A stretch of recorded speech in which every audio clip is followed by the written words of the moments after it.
Again, good morning. My name is Joe Swan. I'm the treasurer of the Cross Plains Heritage Commission, and we are delighted that you have chosen to begin your Independence Day celebration with us and include us with that for you and your family.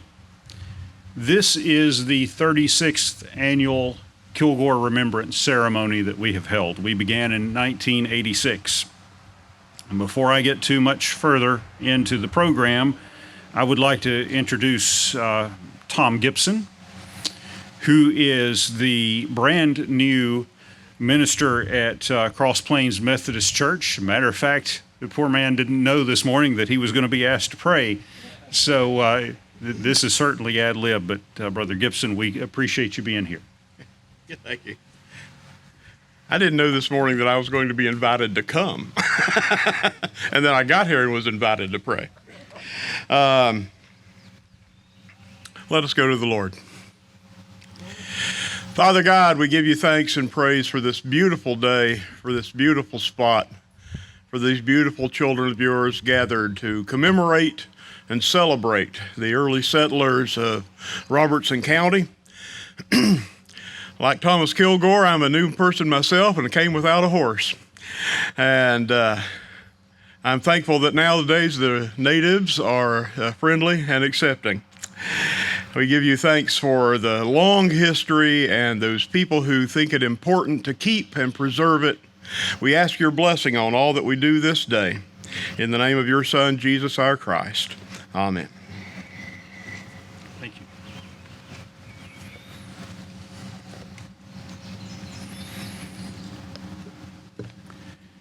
In counting up how many years we had done this, I decided I would count last year, even though we did not get the opportunity to meet here. And I want to take a moment to express some appreciation. If you watched the video that we put online last year, I want to say thank you to the pastor of my church, Mount Carmel, Russ Noss, for participating in that, as well as Dr. Kumar, who spoke, and then Gene Davidson came and read the Declaration of Independence for us there. And then one fellow that you didn't see on camera because he did all the heavy lifting on the back end and is sitting behind the camera over here is Barry Richards. So if you enjoyed that video, please make sure that you tell them thank you today.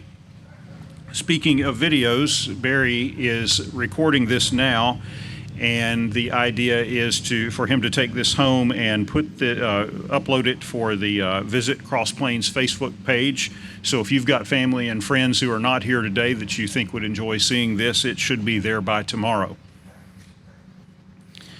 If you are new here, we begin our ceremony with a flag-raising ceremony. And the reason why we do that is because, why this is called the Kilgore Remembrance Ceremony, is because Thomas Kilgore is our first settler here in Cross Plains. He came here from Caswell County, North Carolina, in 1778 to claim a 640-acre land grant. He had to do that by coming here personally and raising some corn. And so he came that summer and he lived in a cave, which is located about a half mile from here, raised his crop and went back, and with the evidence that he had been here, returned the next year with several families and settled, building a stockade on the hill to your right, which was known as Kilgore Station. This was the first settlement in our area and was very important to the settling of this area in general. And so our flag raising ceremony here, we will raise five in total, but four to recognize the four flags that he served under in his lifetime. The first flag, which is behind me, is the British Union Jack, as Kilgore was a British subject from his birth in 1715 until the War for Independence, which began in 1776. The next flag that we will raise is what we know as the Betsy Ross flag, which was the new flag of the United States. Kilgore served under this flag when he participated in the Battle of Kings Mountain on October the 7th, 1780.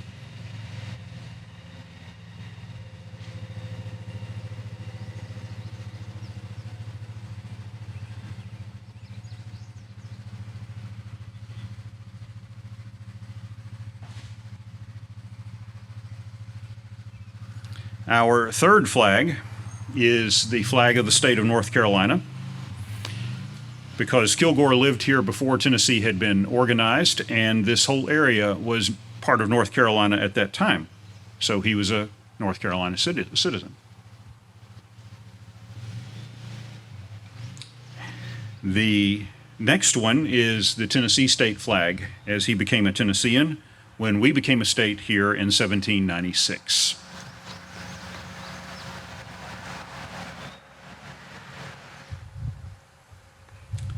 The last flag we will raise, which Kilgore did not live to see, is our current Stars and Stripes. It is to your left. The stars have changed as we've added states to the Union, but the colors have remained the same. And let's remember those who have given their lives to protect our freedom as I remind you what each color stands for. Red is for courage. White is for purity. And blue is for loyalty. If you would please stand as we raise this flag.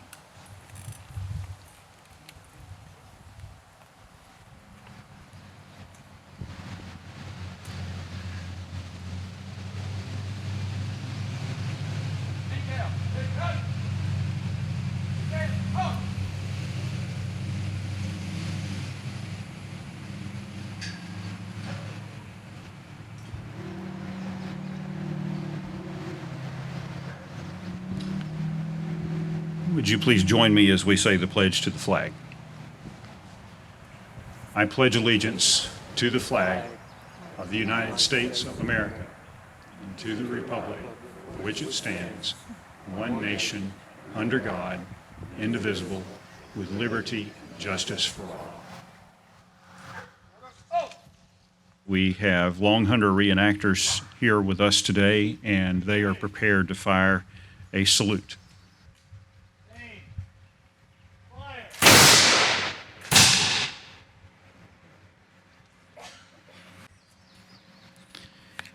We are not only thankful for our veterans who are here with us today, but all who have served. If you are not a veteran, please have a seat. If you are a veteran, please remain standing because we would love to recognize you.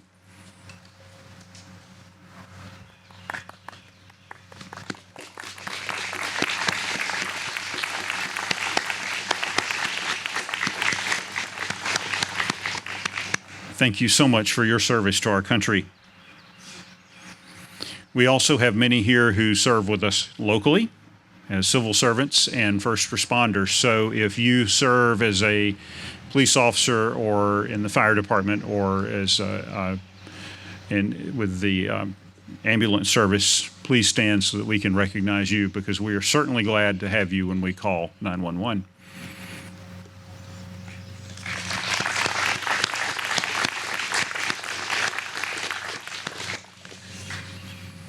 In this last year, which has been something else, we are very thankful to have people who take care of us in our health. If you are a doctor or a nurse or in some other capacity serve in our health care, would you please stand so that we can say thank you?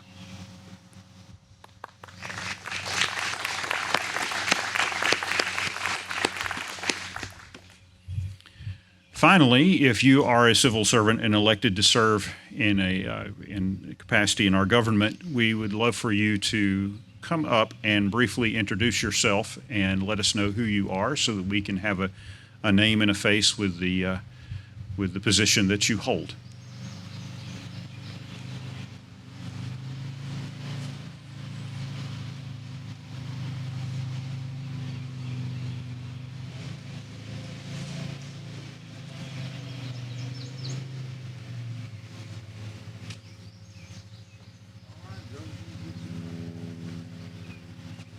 Good morning, everyone. I'm Barry Faulkner. I serve as mayor here in Cross Plains, and I'll tell you what, we look forward to this each year, but especially this year, our city manager and some of our commissioners are here. We have purchased the rest of this 200 acres of Thomas Kilgore's plot, so we've done this for future generations. So we're excited that we now own 200 acres here.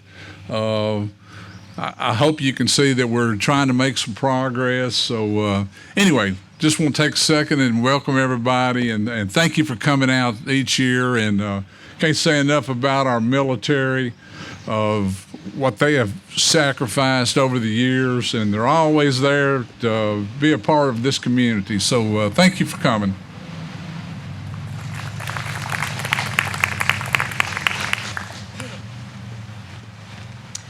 I'm Angie Groves, and I proudly serve as your county clerk, and I thank you for letting me be here with you this morning. Thank you to all of those that are serving and those that have served, and for the many, many sacrifices that you and your family has given up so that we can stand here today. I thank you. You are the true heroes of our great country, and I thank you. God bless you, and God bless America.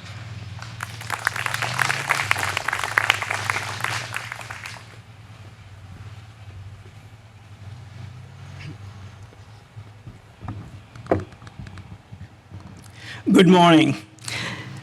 I'm State Representative Sabi Kumar. I represent District 66, Robertson County, at the state legislature as your state representative.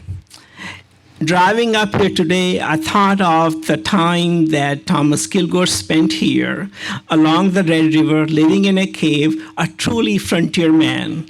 If we were to meet him today, he'll tell us about his times, and we will tell him the year we just had.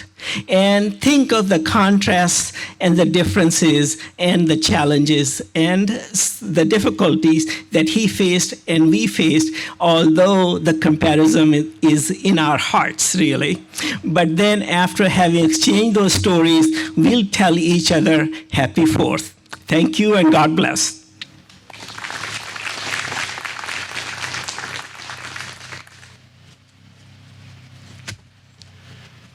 Good morning. My name is Bill Goodman, and I serve as your circuit judge, serving Robertson and Montgomery County.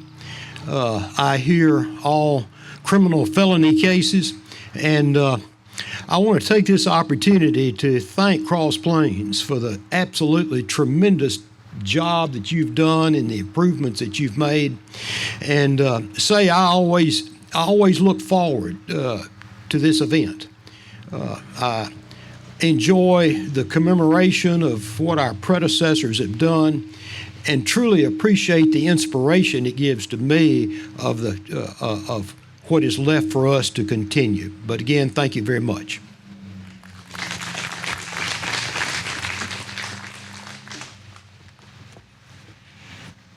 Thank you. I'm Billy Vogel. I'm honored to be the mayor of Robertson County, and I had to say that Robertson County does know how to celebrate the 4th, because our next couple of weekends I'm gonna find out. But this morning, what you do here is very unique. It goes back to the roots of what it's all about, and like working these guys here. Since I've been mayor, I've got to know all of them a lot more personal. And we got a veteran service officer named Terry Wilson, and the office is there at the office building now, and he helped bring in $29 million last year to Robertson County for our veterans. And they deserve every bit of it, and they deserve our respect. But as this country moves forward, we don't want to forget the history. It needs to be passed forward. Danny Ashley, raise your hand. Danny's he's over the museum down there. Yeah, our historical society does great work, but we just need to keep passing. When I think of July the 4th, we had two great presidents that died on the same day, John Adams and Thomas Jefferson. They had different ideas, but they had the same goal, and they were pretty bitter enemies at the time. And I don't know which one it was, but when they told the one that was laying on his deathbed that one of them had died, I think it was John Adams, said, well, at least I outlived Thomas Jefferson. So, but we've got a lot of history, and this is a great day. The weather's great, and we're over the pandemic, and things is looking good for Robertson County. And my job is a lot easier with people like Angie Groves and our department heads. It takes a village, and we're so blessed to be in Robertson County, and you're finding out other people know who we are, and they're coming, folks. They're coming. Thank you.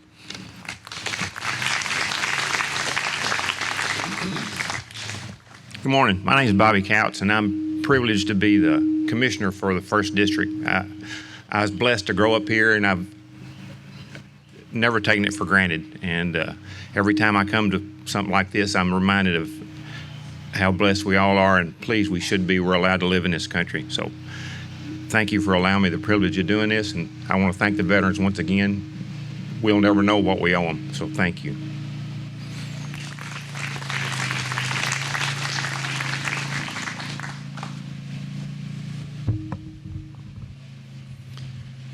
Next in our program is Dr. Rick Gregory. He is a Springfield native, born there, and we've had him to speak with us before, and we're glad to have him back.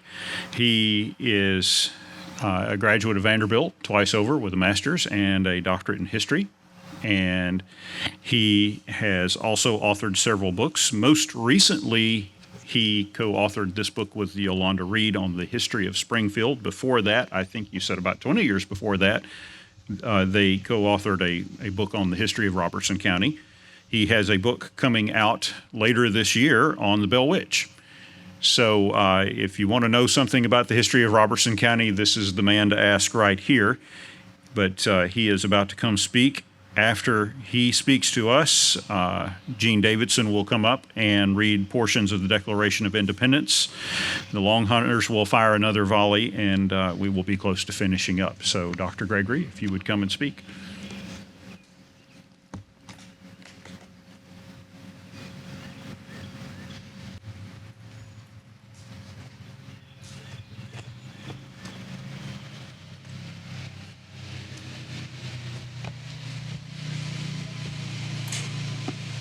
Good morning, everybody. This is my wife, Patty, who went to school just right over the hill here in Cross Plains.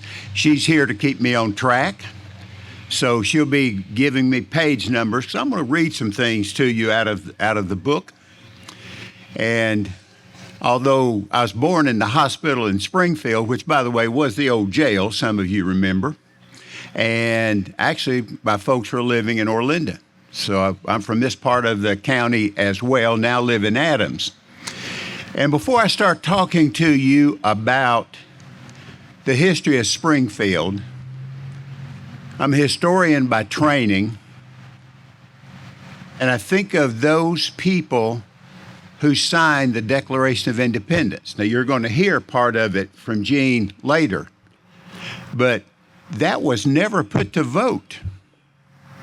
So these people who signed the Declaration of Independence was also maybe signing their death warrant, had we not won. But we did. But every one of them that signed it knew that when they signed that, it was more than just their name on the Declaration. The courage that it took for them to do that, let's never forget. Now, Springfield.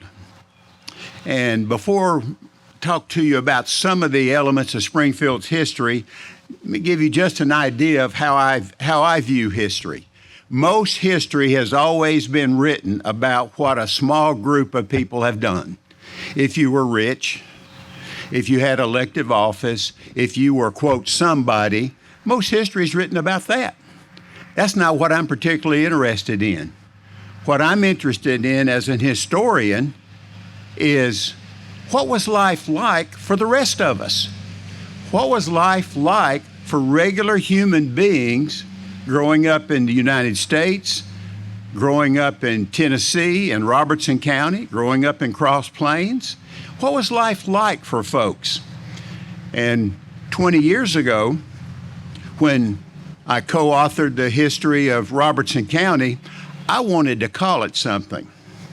I wanted to call the book, and when I give you the title, by the way, remember, weed back then was not marijuana. Weed was tobacco. So I wanted to call the history book Whiskey, Weed, and the Bell Witch, the history of Robertson County, Tennessee. Because those are the three things that we're famous for. Yolanda said, we can't do that. I said, we can't tell the truth? Well, we can tell the truth, but we can't use that as the title. But those were the three major events for Robertson County, and they're three of the major things for Springfield. And by the way, my next book, the Bell Witch book, is not on the story. It's not on that poor old story has been told over and over again, books, movies. What I decided to write about, and by the way, during the pandemic, I couldn't work. I travel all over the United States and Canada working, and with the pandemic, I couldn't work, so I said, I'll write. And that's where the Springfield history book came from. I wrote the text, Yolanda did everything else. And got it done, and the pandemic is still going on, so I guess what I need to do is write another book. And so what I did was write a book about the bookends of the Bell Witch story, not the story itself. Why do people believe in things they can't prove? And by the way, I am not talking about religion. All people everywhere have religious beliefs. I'm talking about things like the Bell Witch story. Why do people believe what they can't prove? And the bookend on this end, how did this story out of a little place called Red River, Tennessee become worldwide? The bookends. And so that book is now at the editor, and it'll be out later this year. And hopefully I'm going back to work. If not, my next piece I'm going to do, and when I talked with you the last time, I talked with you about my uncle, who I've got all of his letters, who was killed in World War II, and I was named after him. I'd like to ask for anybody out here, if you know the name Reva, R-E-V-A, a woman's name, I don't know the last name, her name shows up in my uncle's letters. They lived here in Cross Plains, and I'm trying to find who Reva was. So if anybody happens to know who Reva was, come tell me. All right. Springfield. The name, there's all kind of ideas about where the name of Springfield came from. And so in the book, I just said, choose whichever one you like, because we don't know where the name Springfield came from.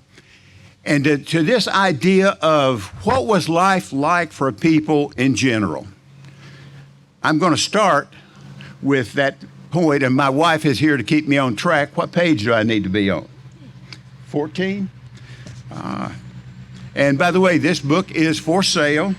And Danny is set up right over here. Anybody wants to buy one? And by the way, all the money, Yolanda and I have never taken any money for the Robertson County history book.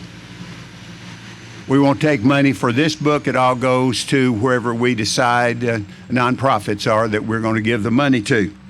Now, I do believe that you said that when people are in trouble, they come through your court.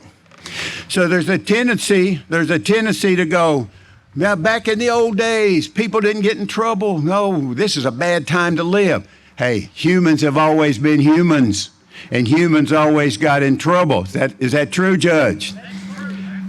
That's true. So here's an idea for you of when people got in trouble, when the judge said they needed punishment. The third task of the General Assembly gave the commissioners, Robertson County, along with the building a courthouse, a jail, was to erect stocks, sometimes called pillories. Stocks were restraining devices used as a form of corporal punishment and humiliation. They were used to chastise people found guilty of minor crimes. Often close to the stocks would be a whipping post, since punishment often required both devices. So today, we send them to jail, we feed them, then they put them in stocks and people could come by and laugh at them and throw stuff at them, and then they normally, according to how bad the whatever it was they did, they'd be whipped, and by the way, whipped publicly. That's Springfield, Tennessee, and by the way, that same thing would have been true all over the country. But we had stocks right where the courthouse is now, stocks there, and a whipping post there to take care of those kind of things. And unfortunately, Judge, quite often the judge needed to be there as a witness. What was the next thing I was going to talk to him about? What?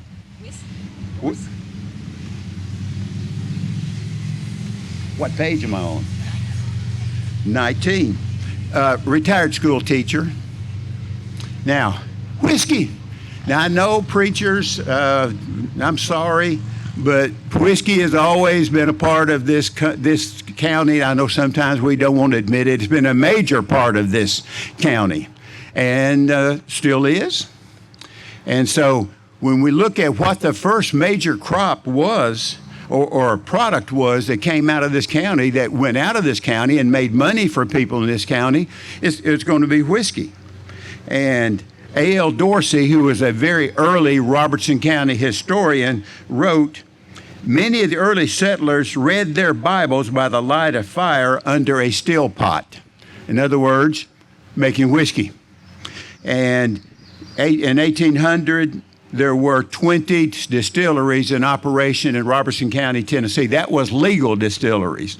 A whole lot more that weren't legal, but 20 legal distilleries in the county. Next. Cost of food, page 31. And again, remember, I'm thinking about what was life like for regular people. Not for the people who built those big houses going out of Springfield on both sides. People, just regular people, what was life like for them? And because in this part of the country, we probably raised most of our food. But in Springfield, a lot of folks had to go to the store and buy their food. Here's just an idea of how much things cost in the 1860s for the next few decades in stores in Springfield. Bacon, 18 cents. Ham, 21 cents. Side meat, 20 cents. Lard, 22 cents. Sugar, 20 cents a pound. Coffee, 33 cents a pound. Salt pork, salt, $5.50 a barrel. Why would people buy a barrel of salt? Why? Take care of their meat with it. Yeah. Pepper, 50 cents. Butter, 25 cents. Eggs, 20 cents a dozen. Chickens, 25 cents a pound. Spices, 40 cents a pound. Whiskey, $2.50 to $5. One more time, Robertson County, whiskey. Next. Sickness and cures, 32, 33, and 63.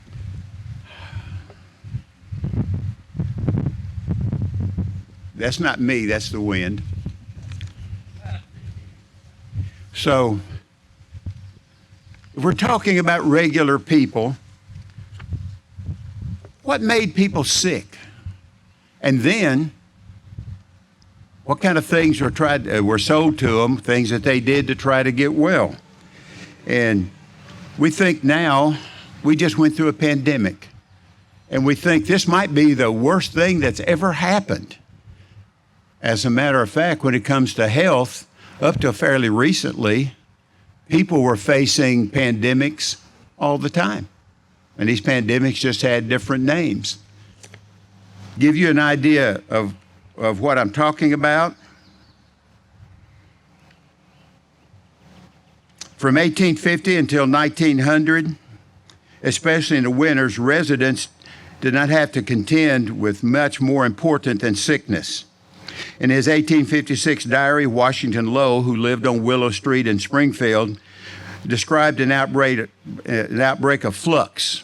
Said it was raging through Springfield. Flux was, anybody know? Diarrhea. Nope, not diarrhea. The flu.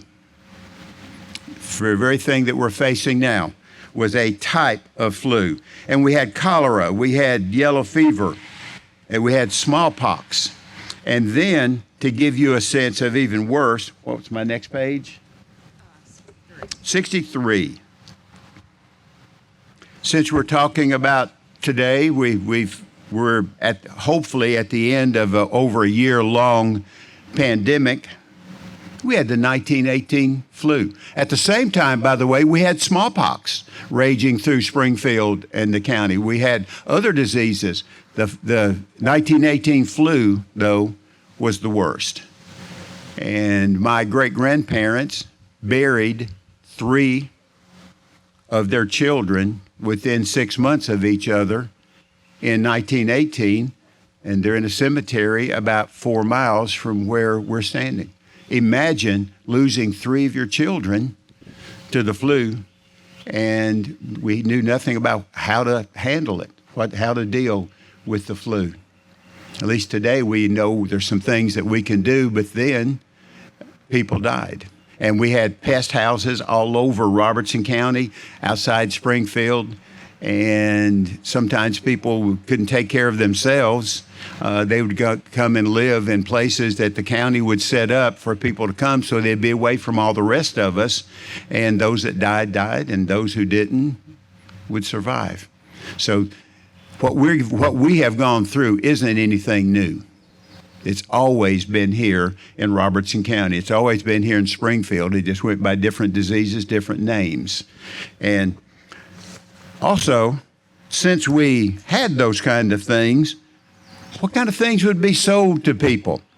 This was in a place right in Springfield, sold something called the Equalizer, and said it was a no humbug. The Equalizer, the wonderful cure for all diseases. It cured paralysis, rheumatism, neuralgia, dyspepsia, and by the way, they misspelled all these words. Empathy, fits, wasted limbs, insanity, consumption, spinal affections, weak lungs, backs, limbs, organs, rush of blood to the head. All those you could buy in Springfield at what we would now call drugstores. Apothecaries, most of them were called back then. And these things were quite common in the newspapers in Springfield about where you could go no matter what was wrong with you.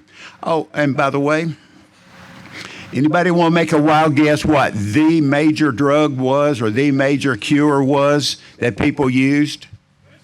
Say that again. Whiskey. I'm sorry, preacher, I'm really sorry. But y'all didn't bring me up here to lie, did you? You brought me up here to tell the truth. Whiskey. As a matter of fact, during the 1918 flu, Dr. Freeman in Springfield and some other doctors, but Dr. Freeman would write prescriptions to people that had the flu.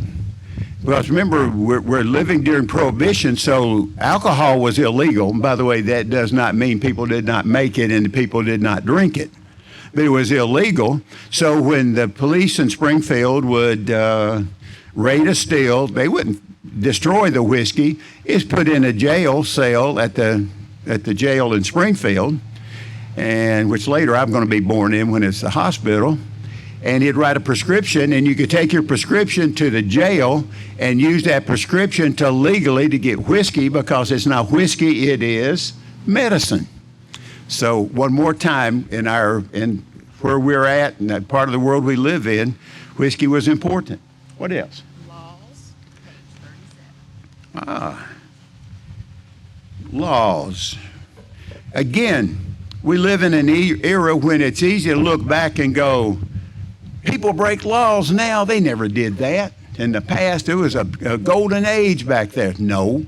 As long as there's humans, there's been people that break laws. Now, this Springfield, 1890s, here were some of the laws in Springfield that you could be fined or put in jail for.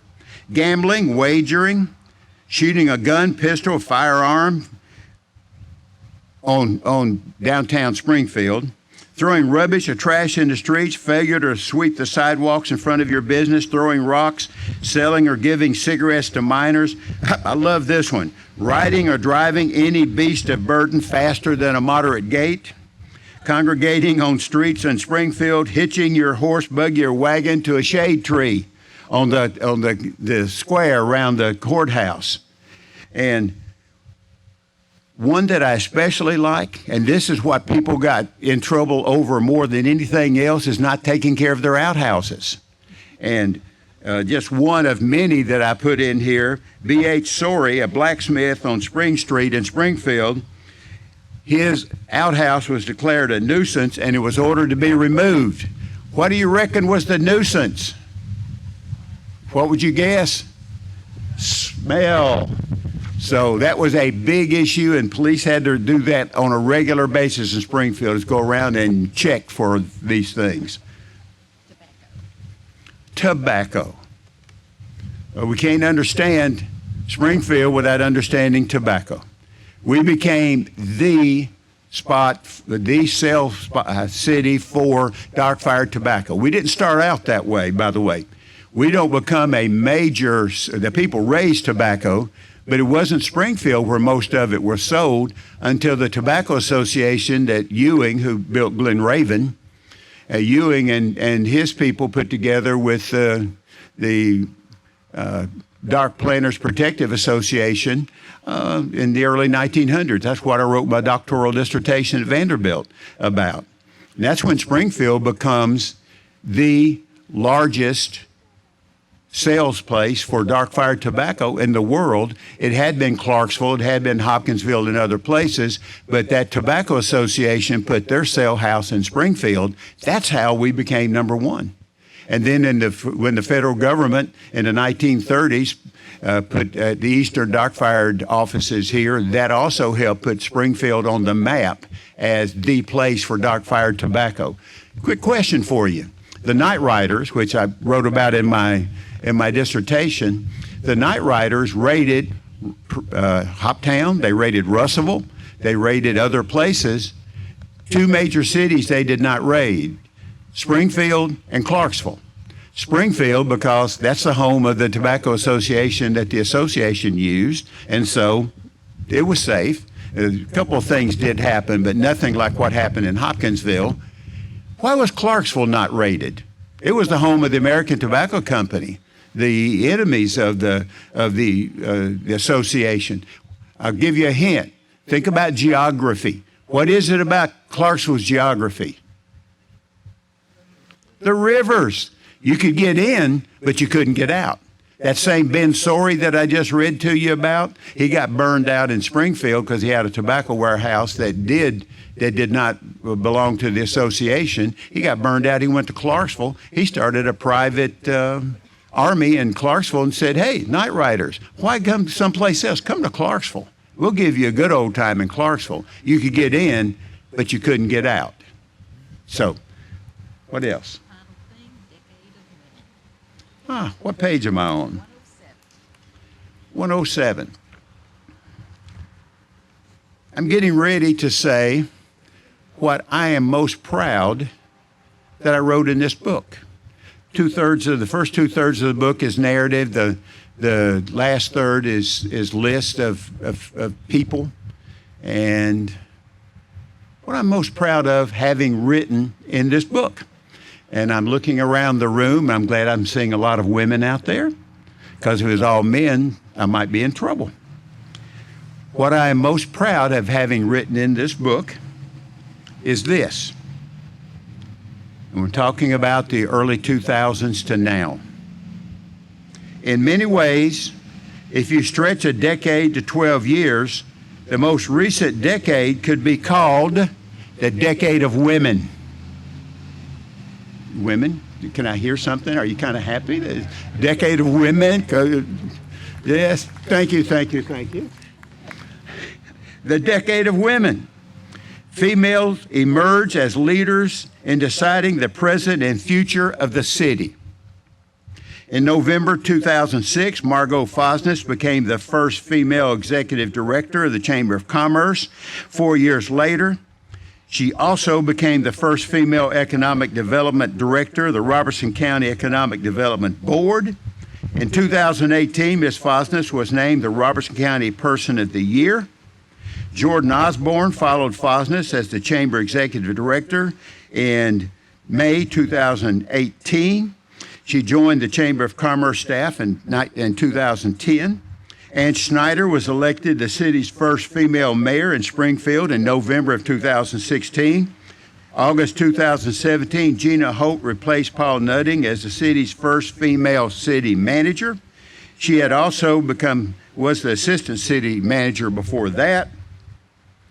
And in 2018, Elizabeth Leonard became the first female captain of the Springfield Police Department.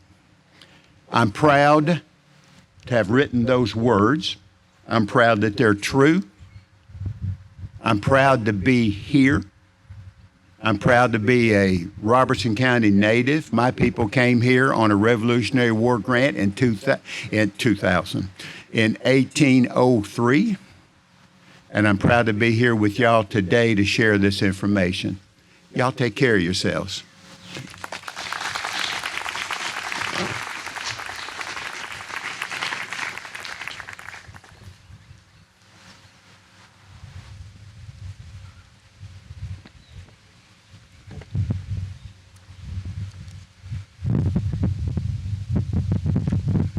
As Rick said, that's the wind, that's not me.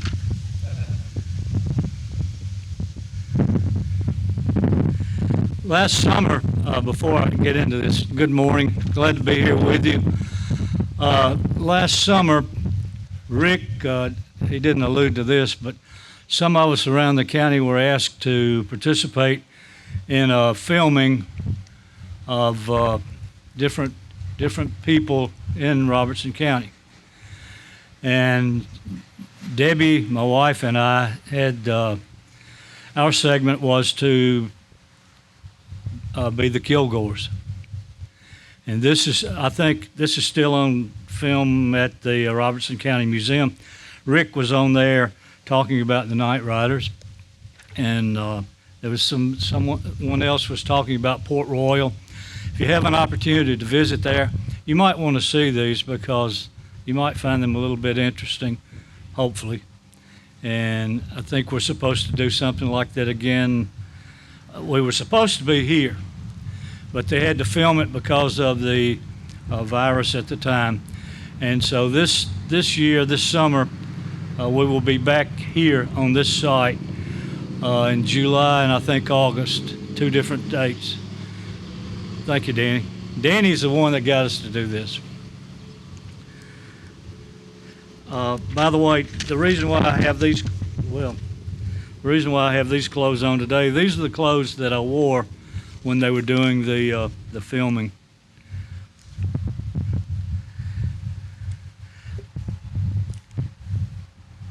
Tomorrow is a special day, a very special day, and the British didn't think so. They were not happy at all. Matter of fact, what they said, and they still allude to it today in a joking manner because they have gotten over it after all the length of time. But they had a saying, it says, "Happy Treason Day, you ungrateful colonials." And when you think about it, that they did. That's exactly what they did. And they still make the T-shirts today that say that. This was a special document. It was a special time. These were some people who really put the noose around their neck, so to speak. And they wrote this very famous document.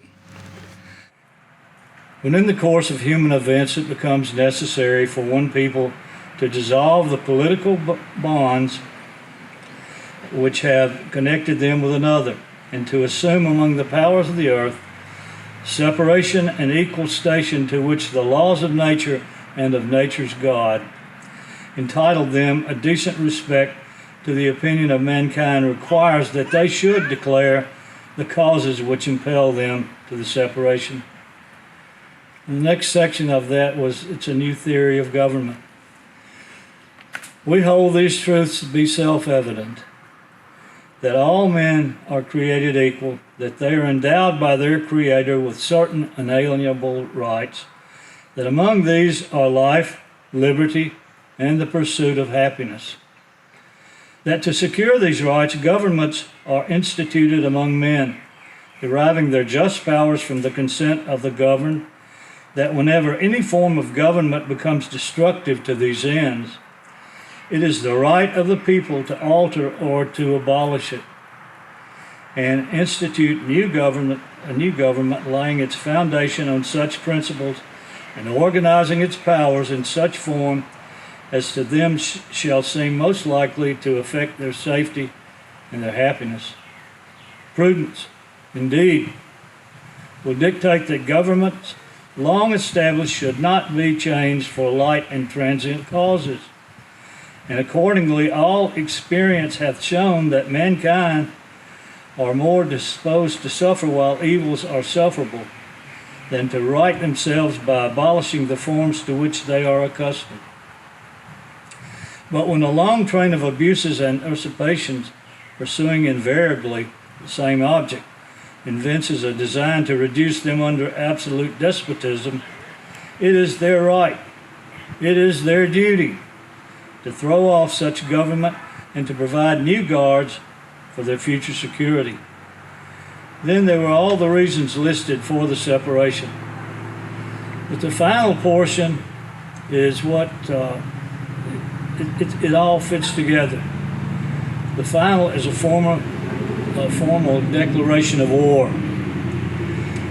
We therefore, the representatives of the United States of America, in General Congress assembled and appealing to the Supreme Judge of the world for the rectitude of our intentions, do in the name and authority of the good people of these colonies solemnly publish and declare that these united colonies are and of right ought to be free and independent states, that they are absolved from all allegiance to the British Crown, and that all political connection between them and the state of Great Britain is and ought to be totally dissolved, and that as free and independent states they have full power to levy war, conclude peace, contract alliances, establish commerce, and to do all other acts and things which independent states may of right do. And for the support of this declaration, with a firm reliance on the protection of divine providence, we mutually pledge to each other our lives, our fortune, and our sacred honor.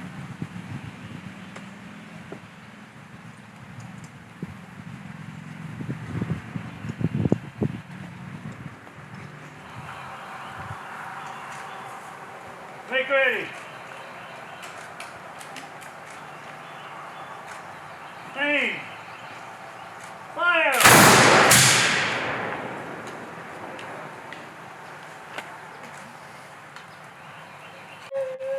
We know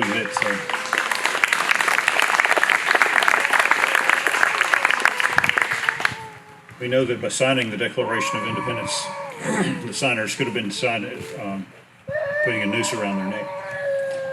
Many of them essentially did anyway because they gave all they had. Some were killed in the effort.